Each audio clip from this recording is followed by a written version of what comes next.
right, today is Thursday. It is follow-up Thursday, and an apology was lingering there because she felt like she really ruined her brother and sister-in-law's wedding. Mo's got the recap. So Ava had a little too much to drink at her brother's wedding, and she ruined everything because she interrupted the maid of honor speech, dancing incredibly inappropriately, smashing the cake in the couple's face, and it went on and on. She was remorseful the next morning, but her brother wasn't very forgiving. The two hadn't spoken for years. Ava wanted to make things right, so she reached out to us for help. Her goal was pretty clear, was to clear the air with an apology and invitation to her upcoming wedding. So we reached out to her brother, and he didn't want to reconcile if his wife wasn't on board. So did Ava's brother ever reach back out to her? Here's the update.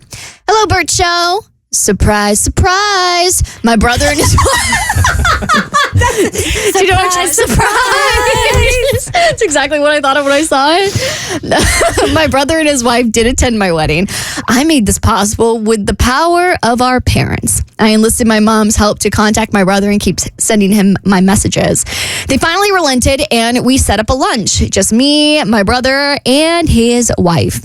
When we sat down, I immediately burst into tears. Good plan. Tears, good. The truth is, I really missed him. I thought I had forgiven myself for my behavior at his wedding, but I was still mortified and knew I would carry that shame until I finally got his forgiveness. I apologized profusely and told them how much I missed them and formally asked them to be at my wedding.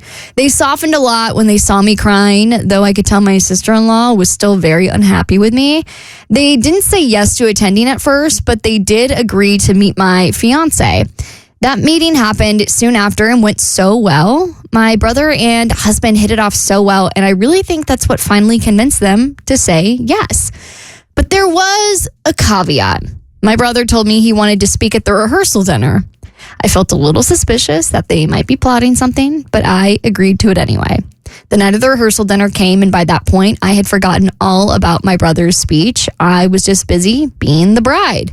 Well, when the speeches started, things took an immediate turn. My mom gave her speech, and then it was my sister-in-law, not my brother, who grabbed the mic. She started the speech by saying she was so happy to have met my fiance after not having spoken to me for years. Then she broke down why we hadn't spoken. She ran down the laundry list of all the things I had done at their wedding, including but not limited to the twerking on guests, photo bombing, smashing cake, and just being extremely drunk in general. People didn't really know how to react. The nervous laughter ended quickly once they realized she was being serious. After proudly listing off all my bad behavior, she ended her speech by saying, "Ava, I'm so happy that I was able to participate on your big day. My gift to you is my long overdue forgiveness." And then she sat down with a big smile on her face. Did I feel humiliated? Yes, but I still hugged her and thanked her. The rest of that night was definitely awkward, but no one wanted to bring it up to me, the bride. The next day, they both were on their best behavior, and the ceremony and reception went off without a hitch. It might be crazy, but I'm happy they were there. I feel like her revenge was justified, and at least it was just the rehearsal. Our relationship isn't amazing, but we're cordial, and I'm happy to finally have my brother back in my life. Cheers, Ava. This isn't over. You want to believe it's over, but the repercussions of this are always going to be there.